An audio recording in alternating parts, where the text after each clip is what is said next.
നല്ല പഞ്ഞി പോലത്തെ നല്ല സോഫ്റ്റ് അപ്പത്തിൻ്റെ റെസിപ്പി പറഞ്ഞു തരട്ടെ. അതിന് വേണ്ടിയിട്ട് നല്ല പച്ചരി എടുത്ത് കഴുകി കുതിർക്കാനായിട്ട് വയ്ക്കുക. ഒരു 4-5 മണിക്കൂർ വയ്ക്കുക. അതിനുശേഷം വൈകുന്നേരം അത് അരയ്ക്കാനായിട്ട് മിക്സിയിലേക്ക് ഇടുക. അതിനോടൊപ്പം തന്നെ കുറച്ച് തേങ്ങ, അത് നമുക്ക് ആവശ്യത്തിനുള്ളതനുസരിച്ച് തേങ്ങ കുറച്ചിടുക. പിന്നെ അതിലേക്ക് നമ്മൾ കുറച്ച് ബേക്കിംഗ് സോഡ, അതായത് നമ്മുടെ കയ്യിലുള്ളത് ഏതാണെന്ന് വെച്ചാൽ അത് ബേക്കിംഗ് സോഡ ഏത് ബ്രാൻഡായാലും കുറച്ച് അതിലേക്ക് ആഡ് ചെയ്യുക.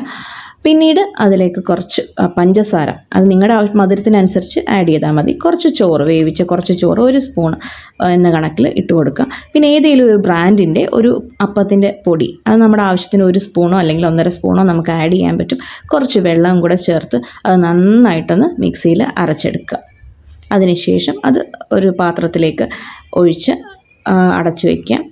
നന്നായിട്ട് അതൊന്ന് മിക്സ് ചെയ്ത് കൊടുക്കണം കേട്ടോ. അത് എത്രത്തോളം നന്നായിട്ട് മിക്സ് ചെയ്യുന്നു അത്രയും നമുക്ക് സോഫ്റ്റായിട്ട് കിട്ടും. അത് മാത്രമല്ല നന്നായിട്ട് ഫെർമെൻറ്റ് ചെയ്യുകയും ചെയ്യും. അപ്പോൾ അത് നമുക്ക് അടച്ചു വയ്ക്കാം. രാവിലെ എടുത്ത് നോക്കുമ്പോൾ നന്നായിട്ടത് പൊങ്ങി വന്നിട്ട് ആ ബബിൾസ് ഒക്കെ കണ്ടോ, അത് നന്നായിട്ടത് പൊങ്ങി വന്നിട്ടുള്ളതാണ്. പിന്നെ അതിലേക്ക് കുറച്ച് ഉപ്പ് ഇട്ട് കൊടുക്കുക. പിന്നീട് അതിലേക്ക് കുറച്ച് പാല്, ഞാൻ കുറച്ച് തണുത്ത പാലാണ് ഒഴിച്ചു കൊടുക്കുന്നത്. പിന്നെ കൂടെ ഒരു ഓയിൽ, അത് വേണമെങ്കിൽ ചേർക്കാം, ഓപ്ഷണലാണ്. അതുകൂടെ ചേർത്ത് ഞാൻ കുറച്ചുകൂടെ സോഫ്റ്റായിട്ട് മിക്സ് ചെയ്ത് നന്നായിട്ട് വെച്ചതിന് ശേഷം നമുക്ക് തവ എടുത്ത് വെച്ച് ചുട്ടെടുക്കാവുന്നതാണ്. ആ ഒരു സോഫ്റ്റ്നെസ് ഏതൊരു കറിയുടെ കൂടെ നമുക്ക് കഴിക്കാൻ പറ്റും. വളരെ സോഫ്റ്റാണ്. വെറുതെ വേണമെങ്കിൽ പോലും നമുക്കത് കഴിക്കാൻ പറ്റുന്ന വളരെ നല്ല ഒരു ഈസി റെസിപ്പിയാണ് കേട്ടോ.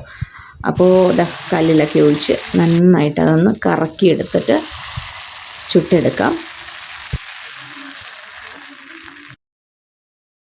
അപ്പോൾ ഇത്രയേ ഉള്ളൂ. ഈസി ആയിട്ടുള്ള നല്ലൊരു അപ്പത്തിൻ്റെ റെസിപ്പിയാണ്. തീർച്ചയായിട്ടും ഒന്ന് ട്രൈ ചെയ്ത് നോക്കണേ എല്ലാം.